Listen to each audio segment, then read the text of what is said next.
देव आपल्या जवळच राहून आपल्याला मदत करत असतो, परंतु ते आपल्या लक्षात कधीच येत नाही. या संदर्भातील श्री संत एकनाथ महाराजांची सुंदर कथा सांगितली जाते. ही कथा ऐकून आपल्याही अंगावर शहारे येतील.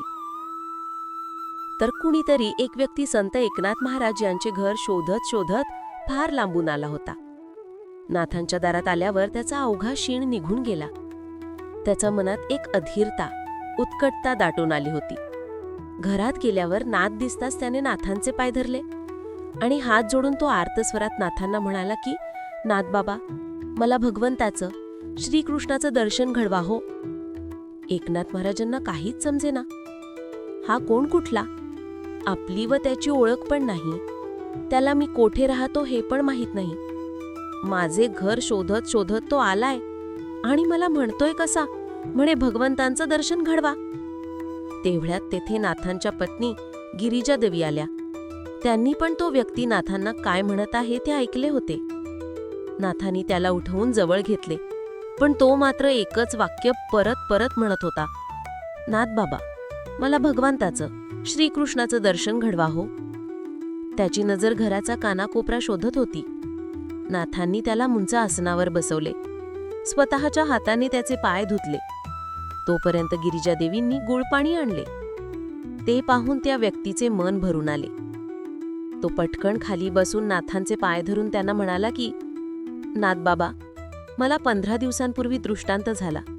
भगवान श्रीकृष्ण माझ्या स्वप्नात आले आणि मला म्हणाले की मी एकनाथ महाराज यांच्या घरात गेली 12 वर्ष झाली श्रीखंड्याच्या रूपात राहत आहे. आता माझी इथून जायची वेळ झाली आहे. तुला जर माझे दर्शन घ्यायचे असेल तर तू एकनाथ महाराज यांच्या घरी ये. नाथ बाबा, मला सांगा ना, 12 वर्ष तुमच्या घरात भगवान राहत होते, ते कोठे आहेत? हे ऐकून गिरिजा देवींची तर शुद्धच हरपली. नाथ देहभान विसरले. प्रत्यक्षात देव आपल्या घरात गेल्या 12 वर्षांपासून पाणी भरत होता. आपल्याला त्याने साधी ओळख पण दिली नाही. इकडे या माणसाच्या स्वप्नात जाऊन 15 दिवस अगोदर त्याला सांगितले. तो श्रीखंड्या कालच घरी जाऊन येतो असे सांगून निघून गेला होता. नाथ खांबाला टेकून हळूहळू खाली बसले. गिरिजा देवीही हळूहळू भानावर आल्या. मग श्रीखंड्याच्या आठवणी मनात येऊ लागल्या. त्या श्रीखंड्याचे साधेपण, त्याची प्रत्येक हालचाल, शांतपणे आपले काम करणे, काल जातानाचं त्याचं मंत्रमुग्ध हसणं. नाथांचे डोळे भरून वाहू लागले. त्यांनी ध्यान लावले. त्यांना समजले की खरोखर प्रत्यक्ष भगवान श्रीकृष्ण, द्वारकेचा राजा, पंढरीचा पांडुरंग असलेला तो आपल्या घरात पाणक्या बनून गेली 12 वर्ष राहत होता. इकडे गिरिजा देवींची अवस्था पण काही वेगळी नव्हती. दोघांनीही एकमेकांकडे पाहिले. गिरिजा देवी मनात म्हणत होत्या की, चोर, माखन चोर, चितचोर, 12 वर्ष आमच्या जवळ राहिलास पण कळूनही दिले नाहीस. इतक्या वर्षात तू आमच्यावर अपार माया केलीस. नाथ खांबाला धरून उठले. त्यांनी रांजण पाहिला, त्याला स्पर्श केला. श्रीखंड्या 12 वर्ष खांद्यावरून वाहिलेली कावड पाहिली, तिला स्पर्श केला. नाथांच्या डोळ्यातून पाणी वाहू लागले. श्रीखंड्या जिथं जेवायला बसायचा, जिथं विश्रांती घ्यायचा, नाथ श्रीखंड्याचा स्पर्श जिथे जिथे झाला होता तिथे तिथे हाताने स्पर्श करू लागले. गिरिजा देवींनी तर डोळ्यातील अश्रूंनी श्रीखंड्या जिथे बसत असे तिथली जमीन अक्षरशः भिजवून काढली. कंठ दाटून आला. त्यांनी आकाशाकडे बघितले आणि त्या म्हणाल्या की, हे भगवंता, सगळीकडे तूच आहेस. डोळ्यात तूच, देहात तूच, अंतर्बाह्य तूच आहेस. आमच्या घरात श्रीखंड्याच्या रूपात तूच राहत होतास. आम्ही तुला एक गरीब साधा पाणक्या समजलो.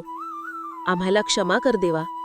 हे श्रीकृष्ण, पण तू खरोखरच श्रीखंड्याच्या रूपात आमच्याकडे गेली 12 वर्ष राहत होताच हे खरे असेल तर प्रसाद रूपाने काहीतरी श्रीखंड्याची खूण दे. काय आश्चर्य!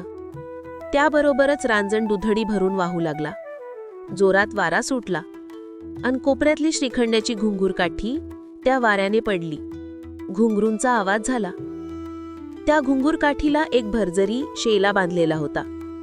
त्या शेल्यातून केशर कस्तुरीचा सुगंध नाथांच्या घरात सगळीकडेच व्यापून उरला. तो व्यक्ती या सगळ्याला साक्षी होता. तो आ वासून हे बघत होता. भगवान श्रीकृष्णाने त्याची पण इच्छा पूर्ण केली होती. आपल्या सगळ्यांची अवस्था पण तीच असते. देव कुणाच्या तरी रूपात आपल्या आसपास राहत असतो, आपल्याला मदत करत असतो, आपली काळजी वाहत असतो आणि आपल्याला माहीत नसतं. कळते तेव्हाच जेव्हा ती व्यक्ती निघून जाते. यामुळे आपल्याला अडचणींच्या काळात मदत करणाऱ्याकडे दुर्लक्ष करू नका. जय जय रामकृष्ण हरी. श्री स्वामी समर्थ.